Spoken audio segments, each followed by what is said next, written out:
John Colo with OKRaw.com. Today we have another exciting episode for you. In this episode, we'll be answering your guys' questions. Yeah, I like to do a monthly Q&A, and I apologize I can't answer most questions that are usually left under the videos because there's one of me and I have over a million different followers on different social media websites.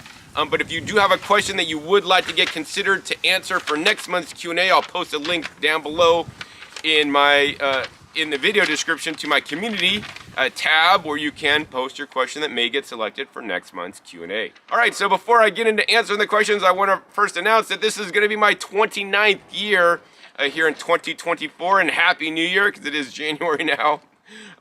Living on a raw vegan diet for most of my journey. I've been like 99.9% raw with the last handful of years. I started incorporating small amounts of heat processed foods to take my diet to the next level.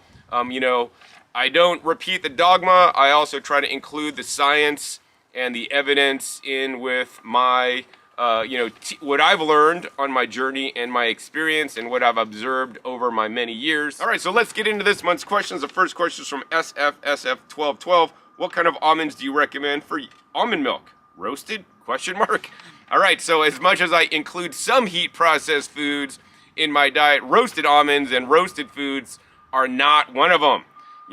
I believe that, certain ways of heat processing food, such as boiling, steaming, pressure cooking at a lower temperature under 248 degrees, is not that harmful. But when you heat things higher, like roasted, like baking, like air frying, like traditional frying, it can create carcinogens, toxins, and, be really not good for you. So I do not recommend using any roasted kind of nuts. I only recommend raw nuts. So then I would recommend what kind of nuts for almond milk. I would recommend trying to find almonds that are not grown in California. Almonds grown in California must be pasteurized either through heat or worse through chemicals and putting some chemicals on them basically for sterilization so that people don't get sick from any E. coli or bacteria due to improper growing practices. So, I would encourage you to find some raw, organic almonds from Italy, for example. Now, if you do want to get almonds from California, I do recommend buying them direct from the farmer. If you buy them direct from the farmer and not from a grocery store, they can sell you unpasteurized almonds, but make sure it does say unpasteurized. There are several, good sources for almonds online, direct from farms. I don't generally eat a lot of almonds myself, so I don't have any recommendations. That being said, besides almond milk, there are so many other kinds of milk that you may want to consider using any kind of nut or most seeds. All right, next question is from Trevi Andretti. How do you feel about pasteurized coconut water in Tetra Paks? It's all I have access to, and I've been told the electrolytes are still alive. All right, Trevi, so here's the thing. I always like to teach good, better, best, right? Hey, a coconut fresh off the coconut palm is the best, and then maybe after that you could get like a young coconut from Mexico if you live in here in the US, because it actually doesn't have to get shipped this far. That's white, that's more young. Or then maybe like that's less treated. And then next would be like a Thai coconut shipped all the way over from Thailand, shaved down, they ship it over. And then maybe next after that would be something like, I don't know, a Tetra Pak coconut water that's been, pasteurized. Now, that does not affect the electrolytes. It doesn't affect the minerals in there. It does affect the enzymes. Can affect, somewhat some of the other phytonutrients and antioxidants in there as well. But, here's the thing. Once again, in the range of coconuts, that's the good, better, best. But for me, what would I rather drink? Would I rather drink leafy green juice? Like yesterday I juiced leaves out of my garden, made a green juice fresh, right? With also store-bought organic produce. Or drink a Tetra Pak coconut water, right? For minerals, right? Straight up, man, my fresh raw green juice, I would rather drink than coconut water. I mean, in some series of, raw food camps, they say coconut water is the optimal beverage. Well, coconut water, while I love it while I'm in the tropics, it has lots of electrolytes, is anti-aging, has a lot of good benefits. But here's the thing. We shouldn't just elevate any one kind of beverage to some superstar status. The goal is we want to have a little bit of everything. Hey, when I'm in the tropics, I drink more coconuts. And when I'm back home, I drink a few coconuts, but I'll drink a lot more green juice because it's available locally. So if you more than likely, if you can only find Tetra Pak coconuts, hopefully there's more vegetables where you live and you could juice more. I mean, I'd rather have like a celery cucumber juice, that's fresh, for some electrolytes, minerals, and good antioxidants than a Tetra Pak coconut water. So, do the best you can and always mix it up. Hey, 4 days a week, make your fresh juice, and then, 3 days a week, have some Tetra Pak coconut water, or better yet, make a fresh juice, have that 75% of the glass, and then put 25% of the glass of the Tetra Pak coconut water, so you get the best of both worlds. Green juices made with only leaves is low in deuterium, whereas coconut water is high in deuterium.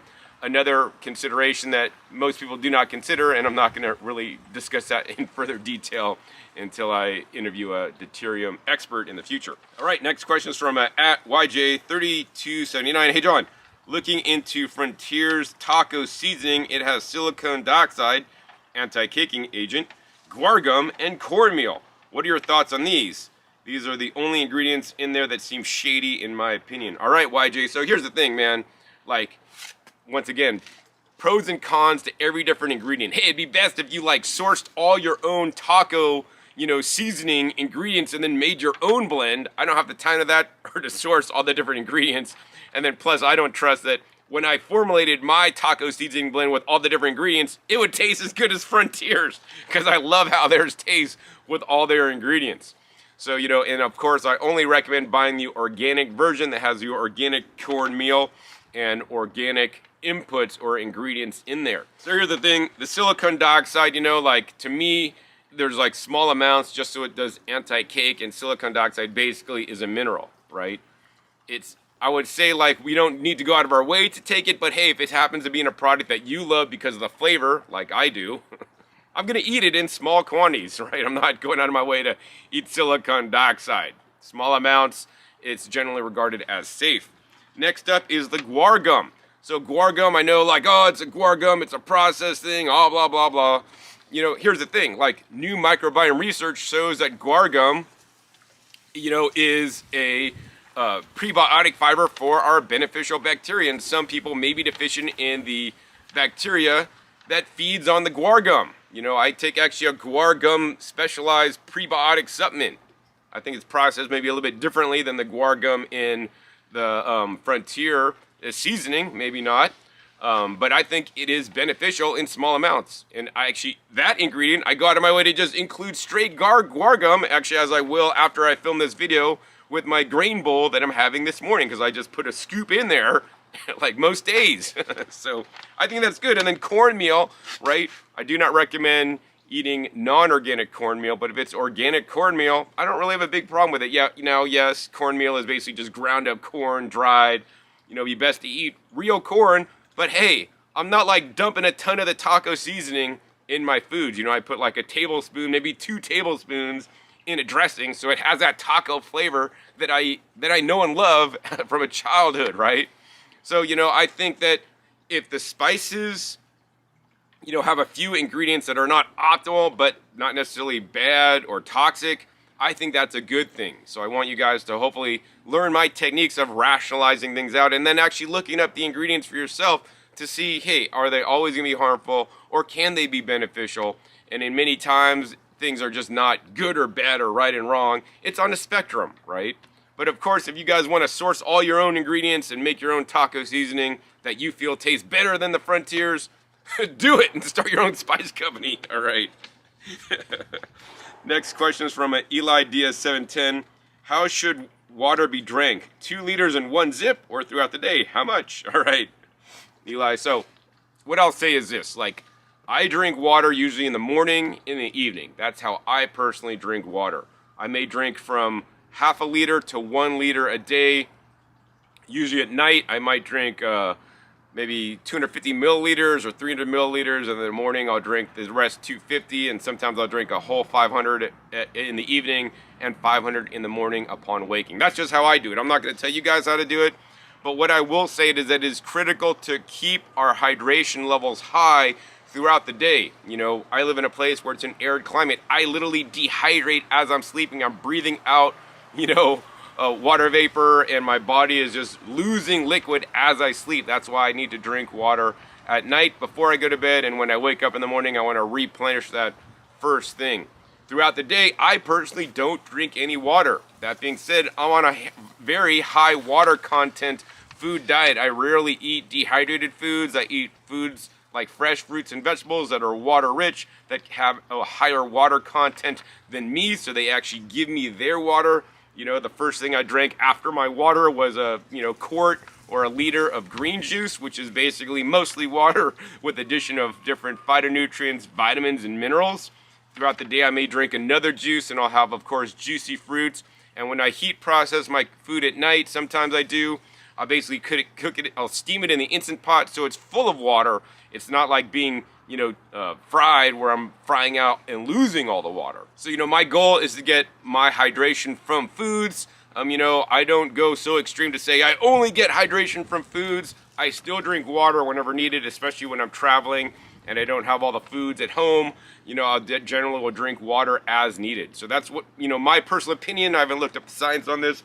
My personal opinion is that we need to stay hydrated throughout the day.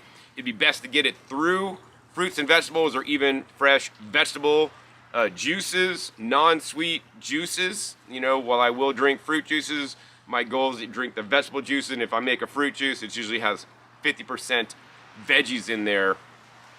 If you want to eat fruit, hey, eat the fruit whole or blend them into smoothies before you juice them, in my personal opinion. So next question is from January Davis, 5399.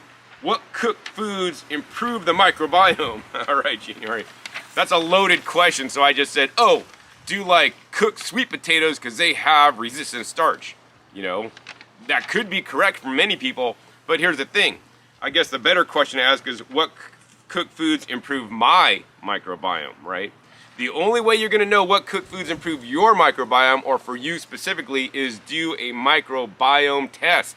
You want to go to hombrelabs.com, get a microbiome test. I'll put a link down below to my video where I do a microbiome test. You guys can see how to analyze it. And then you could see where your microbiome is at now, what bacteria you have overgrowths of, what pathnobionts, and commensals you have too many of, what probiotics you don't have enough of. And then it'll tell you the foods you want to eat, right, to increase your microbiome. Some of the foods that they're going to recommend can be eaten raw, but many of them should be heat processed. Like if they recommend beans for you, or white beans instead of kidney beans, for example, right? Those ones probably should be heat processed before you eat them. So, I'm not one here to say, eat these foods, the cooked foods, for your microbiome. But what I will say, so that's the best way to learn, is to get a microbiome test so that you can see what you need.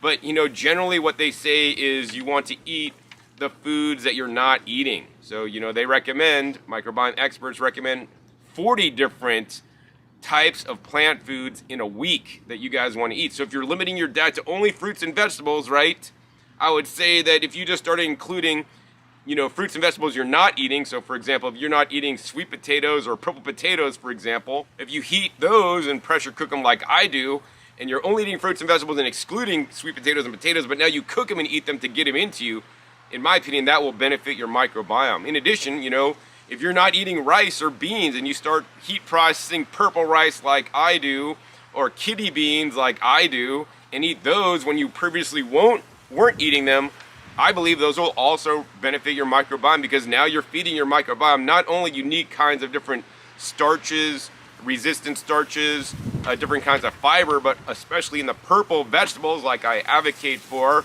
the different kinds of polyphenols that can benefit your microbiome more and feed your microbiome. So we really want to create dietary diversity, and if heat processing your food gently will increase your dietary diversity, then I think it can improve your microbiome. Of course, we want to also focus on whole foods that don't have their fiber and haven't been modified, through processing. All right, next question is from David Dodds, 3050. Can you explain the subtle differences between microgreens and sprouting with examples of how to go about the process? Thanks. All right, Davey. So here's the thing, like sprouting is basically you're taking a seed, you're germinating it for from 1 to maybe 5 days, and then you basically eat it.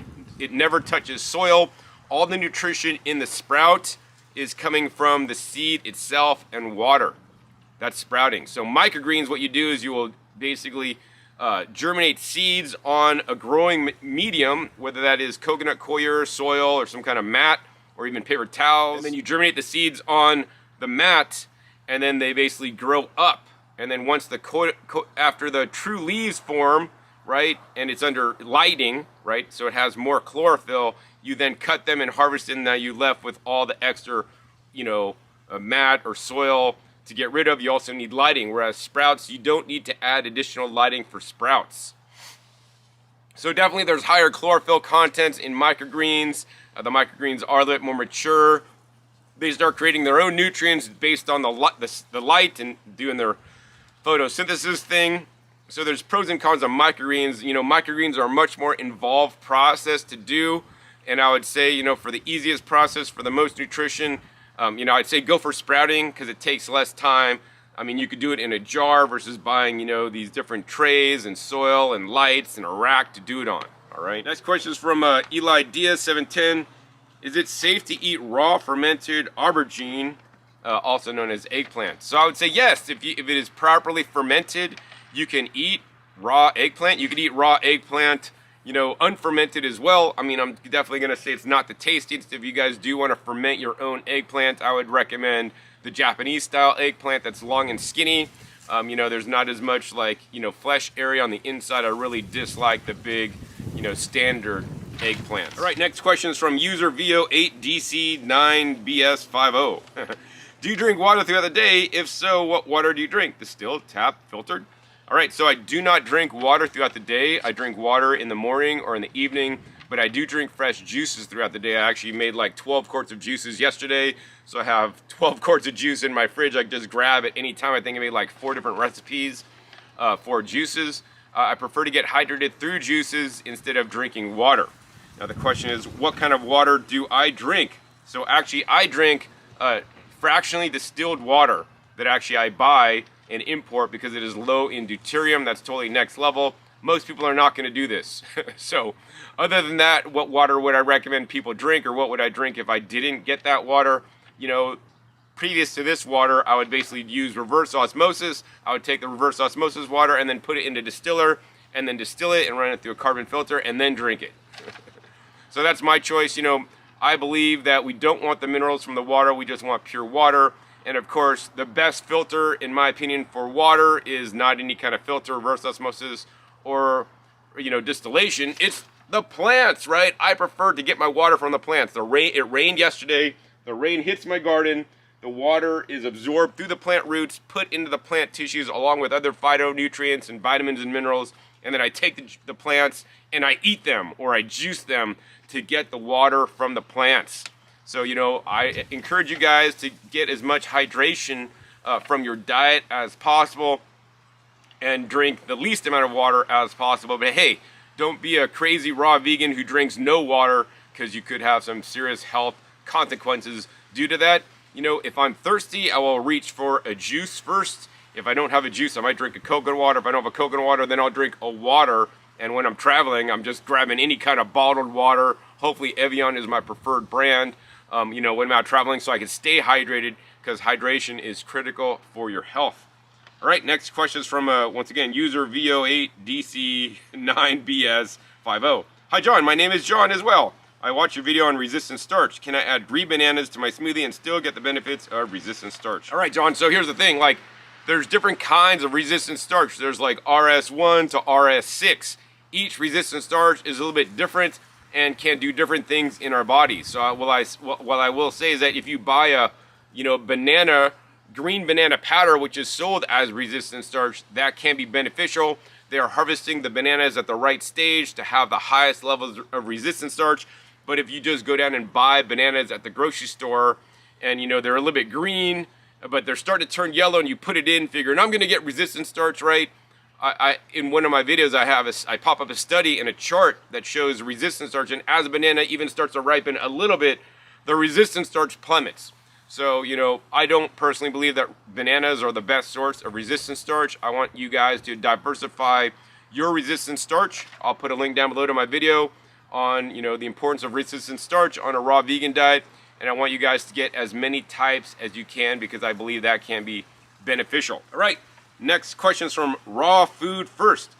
Thank you so much for your YouTube content. It has been a key part of regaining my health from a bad health condition, especially the interviews with Kailash at Ann Wigmore and also vacuum blending and storing. What will your retreat look like that you're starting in Puerto Rico? All right, so yes, I purchased 3 acres next to Kailash. He owns about 4.5 acres, so we have about 7.5 acres between us, and basically he has a house on his land and a whole bunch of land that he's clearing and currently planting fruit trees. I have a half-built house that I'm working on finishing, and I started clearing some of the land. I'm gonna plant fruit trees. I started planting fruit trees, including durian on there. I have a whole bunch of bananas. I have breadfruit, some mango, bananas, and noni on there already, just some few random things. Also started planting some vegetables on the property. So basically how we envision it is on his property, we're gonna have a central kind of meeting kitchen place where we'll be able to do like a multi-purpose room where we'll be able to do food demos and have classes. Kailash will also be having some kind of yoga slash meditation platform, like probably looking literally the jungle and forest around us and maybe the ocean. And so we hope to have also Airbnb type lodging. We're not exactly sure what kind yet. Maybe some kind of like alternative buildings, domes or tents or cubes or containers or something. So we could have guests on property, and we're just gonna, have nature walks connecting both our properties, and hopefully we'll have signage with all the different crazy fruit trees we're growing. And so this is a long time in the future.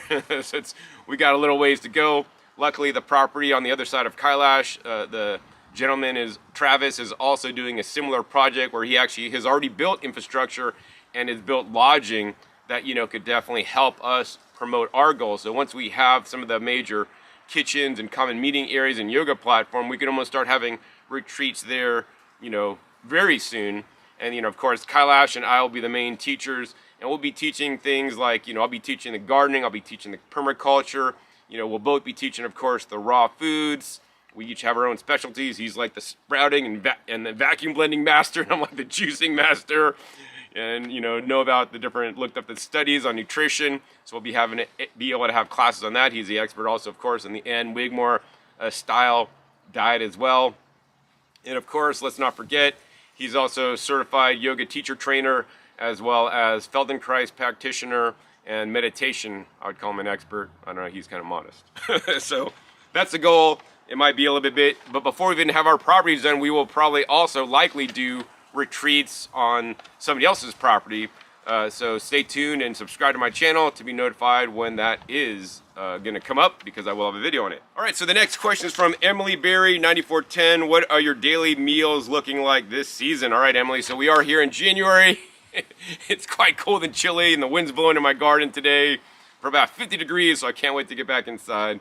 But here's the thing, like, when I wake up, I may drink about up to a liter of water, sometimes 250 to 500 milliliters of water. The next meal I generally have is I'll have my green juice. So at present time, it was like 12 heads of romaine, 1 head of celery, 1 green cabbage, and a whole bunch of kale and other collard greens and different greens from my garden. Juiced, I make a whole big batch, and then I'll drink that. And then the next meal actually I have waiting inside, it's a grain bowl. So I do mixed grains. I could do my raw oatmeal, probiotic rich, that I show in the video link down below. A lot of days though, I'll be lazy and I'll just do like an instant pot grain bowl. So I basically put like about 16 ounces of coconut water in with about 1 cup of different kind of grains, including, could be a mixture of oatmeal. Today's actually oatmeal, amaranth, tartane buckwheat flour, and buckwheat.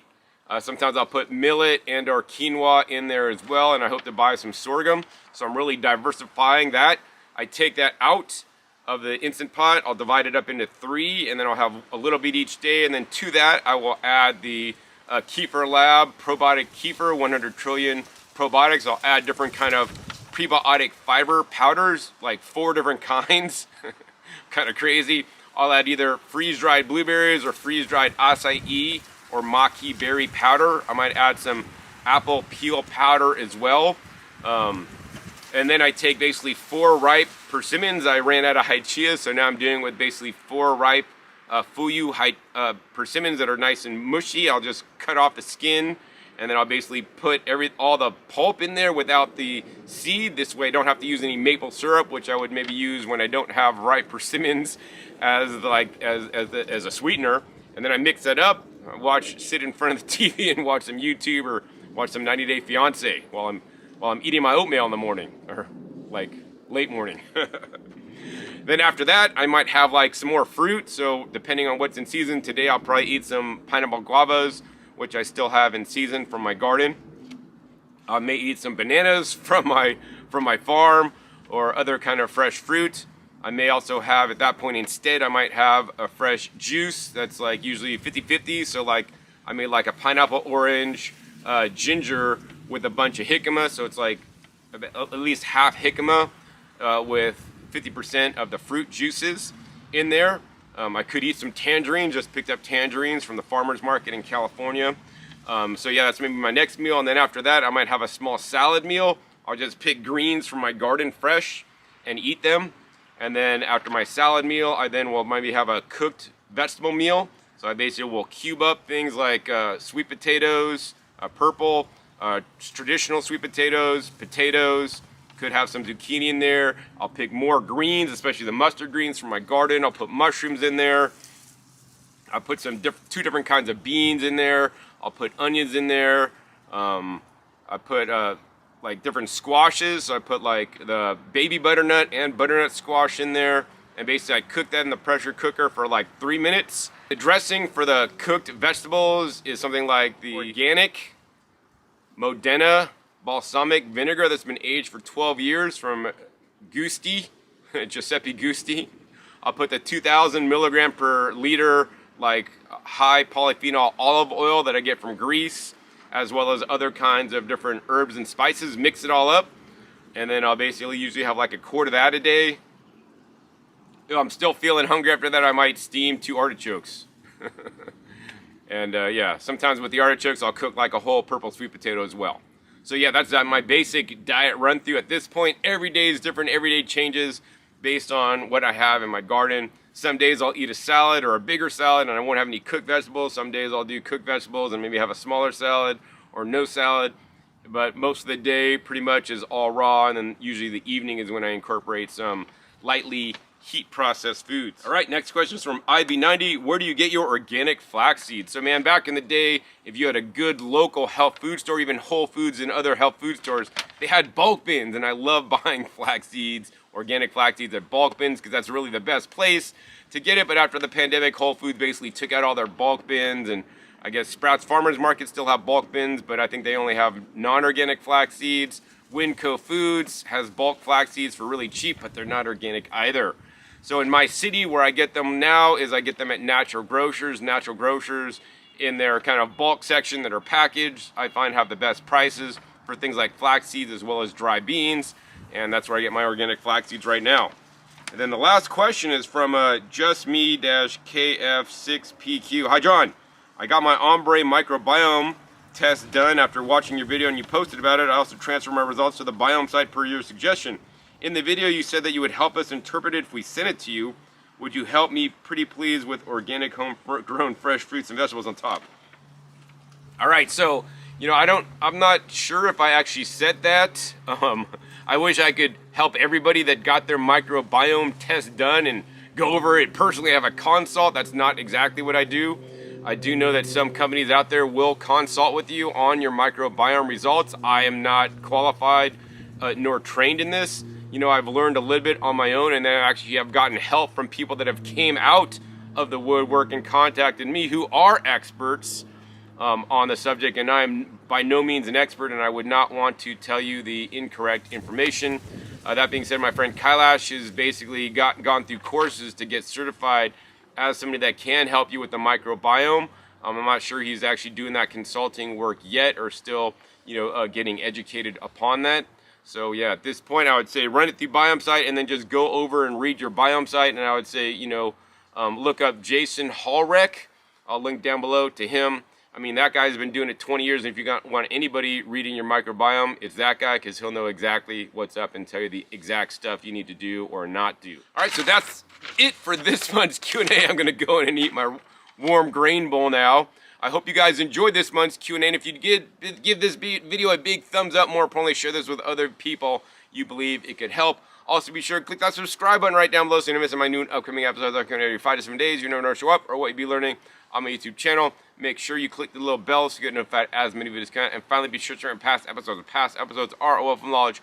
Over 800 videos at this time on the channel dedicated to teach you guys all about how to eat more fresh fruits and vegetables and become the best and healthiest you can. So with that, my name is John Kohler with OKRaw.com. We'll see you next time, and until then, remember, keep eating your fresh fruits and vegetables. They're always the best.